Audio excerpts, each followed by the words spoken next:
السلام علیکم ورحمۃ اللہ وبرکاتہ۔ امید ہے آپ لوگ سب خیریت سے ہوں گے۔ دعا سے شروع کرتے ہیں۔ نحمدہ و نصلی علی رسول الکریم، اما بعد فاعوذ باللہ من الشیطان الرجیم، بسم اللہ الرحمن الرحیم۔ رب اشرح لی صدری ویسر لی امری واحلل عقدۃ من لسانی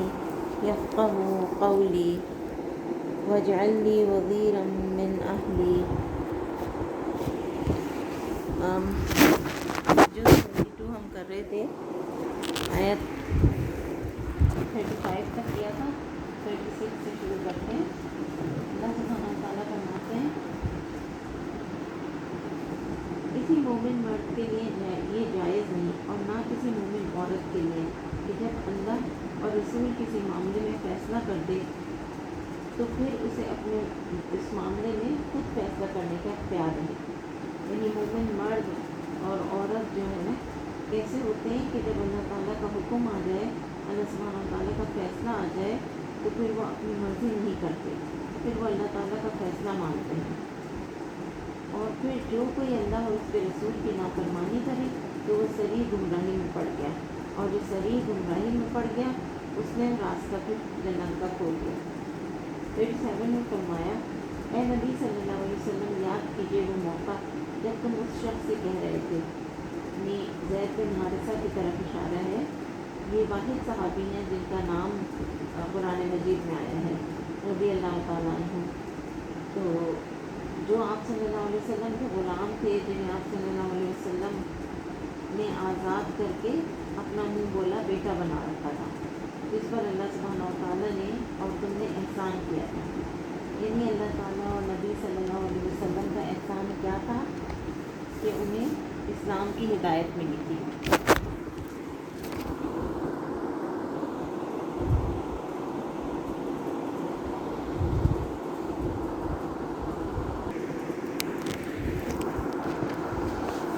پھر آپ صلی اللہ علیہ وسلم جیسے شفیق انسان کا ساتھ ملا، محبت کرنے والے آقا ملے، اور اللہ سبحانہ و تعالیٰ نے انہیں اپنے نبی کی خدمت کے لیے چن لیا۔ بہت ہی بہترین انسان تھے۔ نبی صلی اللہ علیہ وسلم نے اپنی پھپھی امیہ بن عبد المطلب کی بیٹی زینب رضی اللہ تعالیٰ عنہ کی شادی ان کے ساتھ کر دی تھی، لیکن دونوں کے درمیان نبھا نہ ہو سکا کیونکہ دونوں کے مزاج جو تھے وہ فرق تھے۔ حضرت زید جو ہے وہ کیونکہ غلام رہ چکے تھے، اور زینب رضی اللہ تعالیٰ عنہ جو ہے وہ قریش کے بڑے خاندان سے تعلق رکھتی تھیں، تو ذہنی طور پر یہ غلام کو قبول نہ کر سکی، کیونکہ اس معاشرے میں ایسا نہیں ہوتا تھا کبھی۔ بہرحال کہ اس شادی میں بھی ایک حکمت تھی، اور پھر اس طلاق میں بھی ایک حکمت تھی، اور اس کے بعد جو ہے ان کی شادی، یعنی جب زینب رضی اللہ تعالیٰ عنہ کی نبی صلی اللہ علیہ وسلم سے ہونی تھی تو اللہ سبحانہ و تعالیٰ نے آپ کو خبر دے چکے تھے، اور آپ صلی اللہ علیہ وسلم اس سے بہت ڈر رہے تھے کہ لوگ کیا کہیں گے، کیونکہ اپنی بہو سے شادی کر لی، اس طرح کی باتیں، کیونکہ اس معاشرے میں جو ہے اس وقت آپ صلی اللہ علیہ وسلم زید بن حارثہ سے کیا کہہ رہے تھے کہ اپنی بیوی کو نہ چھوڑو اور اللہ سے ڈرو، یعنی نہ چھوڑو، کیونکہ جب وہ طلاق دیں گے تو پھر آپ صلی اللہ علیہ وسلم کو شادی نہیں کرنی پڑے گی۔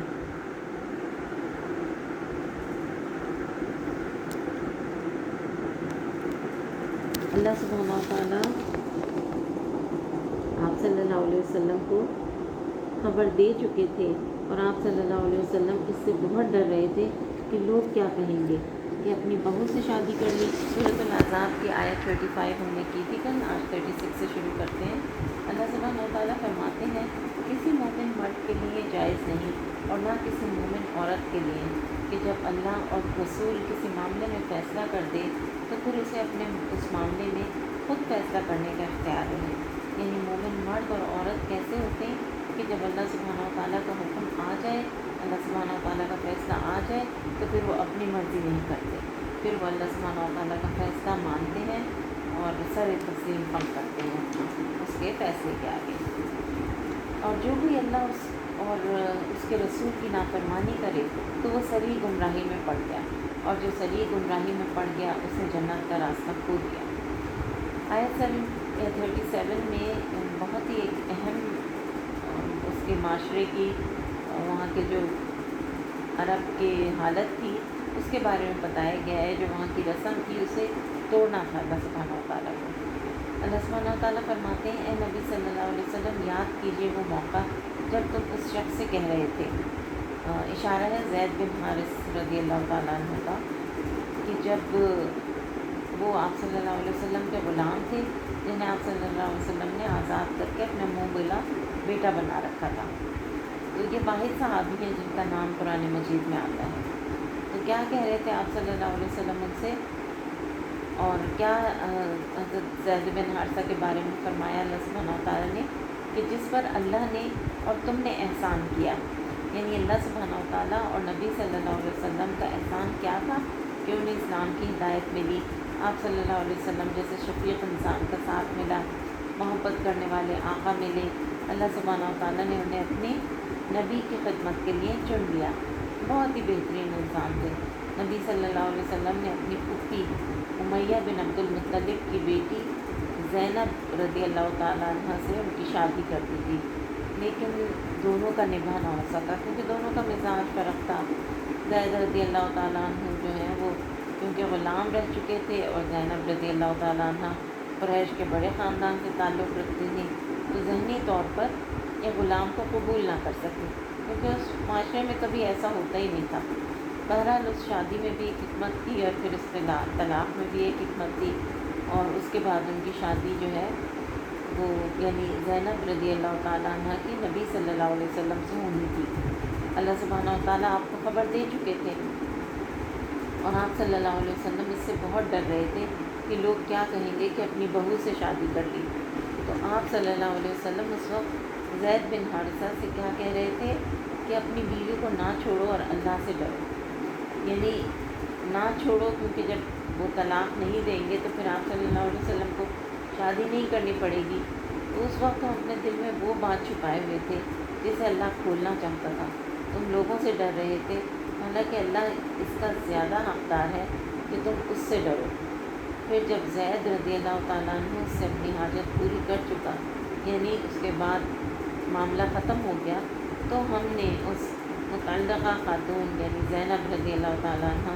کا تم سے نکاح کر دیا، اور یہ نکاح اللہ سبحانہ وتعالیٰ نے آسمانوں پر کیا تھا، اور کسی دنیاوی گواہ اور کسی ولی کی کوئی ضرورت نہیں تھی۔ اور جب یہ نکاح ہوا اور یہ آیات اتری تو نبی صلی اللہ علیہ وسلم سیدھے براہ راست زینب رضی اللہ تعالیٰ عنہ کے پاس پہنچ گئے تاکہ مومنوں پر اپنے منہ بولے بیٹیوں کی بیویوں کے معاملے میں کوئی تنگی نہ رہے جبکہ وہ ان سے اپنی حاجت پوری کر چکے ہوں۔ تو مسئلے کا حل کچھ یوں سامنے آتا ہے کہ حقیقی بیٹا یعنی جو سگا بیٹا ہوتا ہے، اگر وہ اپنی بیوی کو طلاق بھی دے دیتا ہے تو بھی اس عورت کا سسر اس سے شادی نہیں کر سکتا، گویا کہ سسر اپنے سگے بیٹے کی متعلقہ خاتون جو کہ طلاق سے پہلے اس کی بہو تھی اس سے کسی بھی حال میں شادی نہیں کر سکتا، جبکہ دور جاہلیت میں منہ بولے بیٹے کو بھی اصل بیٹا سمجھتے تھے اور اس کی بیوی کو بھی حرام قرار دیتے تھے، جبکہ اللہ سبحانہ وتعالیٰ جو ہے وہ خود ساختہ حرمت کے اس قانون کو توڑنا چاہتے تھے۔ اس لیے اللہ سبحانہ وتعالیٰ نے حکم دیا کہ اس معاملے میں جاہلیت کے قانون کی پابندی نہیں کرنا ہوگی اور اسلام کے طریقے کو اپنانا ہوگا تاکہ ان کی بیویوں کے معاملے میں کوئی تنگی نہ رہے جبکہ وہ ان سے اپنی حاجت پوری کر چکے ہیں۔ تو اللہ سبحانہ وتعالیٰ کا دین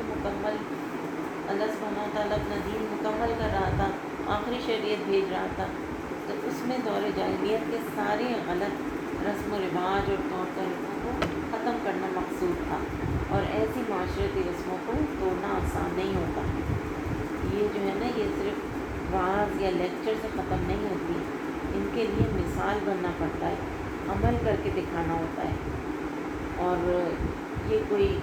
چھوٹا کام نہیں ہوتا، بہت بڑا کام ہوتا ہے، اور اللہ کا حکم تو عمل میں آنا ہی چاہیے تھا۔